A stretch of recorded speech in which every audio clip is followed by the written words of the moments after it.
அஸ்ஸலாமு அலைக்கும் வரஹ்மத்துல்லாஹி வபரகாத்துஹு. இன்னும் அவலக்கம் சாப்டர் 1 இரண்டாவது வீடியோ.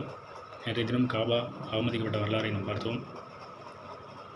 அல் ஜமாஅத்துல் சலஃபியா அல் முஅத்தஸிமா என்ற இயக்கத்தை சார்ந்த அல் ஜுஹைமான், இன்னும் அவருடைய மைத்தரான முகமது பின் அப்துல்லா, இவர் தன்னை மகதியாக அறிவித்தவர். இவர்கள் இருவர்களும் 200 பேர் கொண்ட ஒரு படையுடன் அந்த காபாவை சுற்றி வளைத்தார்கள்.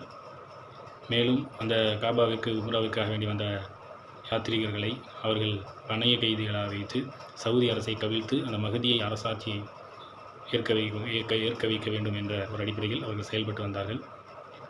பிறகு 2 வாரங்களில் எந்த ஒரு தவாஃபோ மற்ற அமல்களோ எதுவும் நடைபெறவில்லை. கடைசியாக சவுதி அரசாங்கம் அந்த காபாவுக்குள்ளேயே சென்று போர் செய்யலாமா என்று அவங்க மார்க் அறிஞர்களுடன் ஆலோசனை செய்து நிர்பந்த சூழல் என்ற அடிப்படையில் அவர்கள் போருக்கு தயாரானார்கள். பிரெஞ்சு படைகளுடைய உதவியை நாடி அந்த இராணுவத்தோட உதவியோடு அவர்களை முழுவதுமாக அழிக்க முற்பட்டார்கள். அதில் மஹதி என்று சொல்லப்படக்கூடியவரும் சுட்டு வீழ்த்தப்பட்டார். நிறைய நபர்கள் சுட்டு வீழ்த்தப்பட்டார்கள். ஒரு 15க்கும் மேற்பட்டோர் பணைய கைதியாக அந்த தீவிரவாதிகள் பிடிக்கப்பட்டார்கள். அதில் அந்த ஜுஹைமானும் இருந்தார். இன்னும் அந்த பிடிக்கப்பட்ட அந்த தீவிரவாதிகளை அனைவர் முன்னாலும் தூக்கிலும் ஏற்றப்பட்டது. அந்த காபத்துல்லா அவமதிக்கப்பட்ட பிறகு உலகெங்கிலும் முஸ்லிம்கள் பெருமளவில் பாதிக்கப்படுகின்றார்கள் என்று சொல்லி சையத் அலி மியா கான் என்ற பெரியார் அவர்கள் குறிப்பிடுவதாக ஆசிரியர்கள் நமக்கு குறிப்பிட்டு காண்பிக்கின்றார்கள்.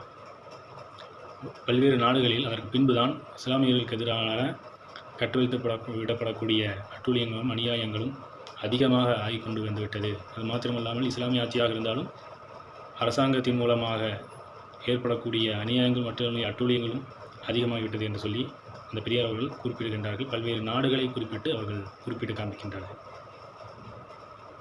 மேலும் ஒரு ஹதீஸை இதற்கு ஆதாரமாக அபூதாவூத் பைஹக்கில் வரக்கூடிய ஹதீஸை ஆதாரமாக ஆசிரியர் அவர்கள் நமக்கு குறிப்பிட்டு காண்பிக்கின்றார்கள். சௌபான் ரலியல்லாஹு அவர்கள் அறிவிக்கின்றார்கள், நாயகம் ஸல்லல்லாஹு அலைஹி வஸல்லம் அவர்கள் கூறினார்கள், கியாமத் நாளுக்கு சமீபமாக உங்களின் மீது கணக்கின்றி பிற சமூகங்கள் வெளிப்படுவார்கள்.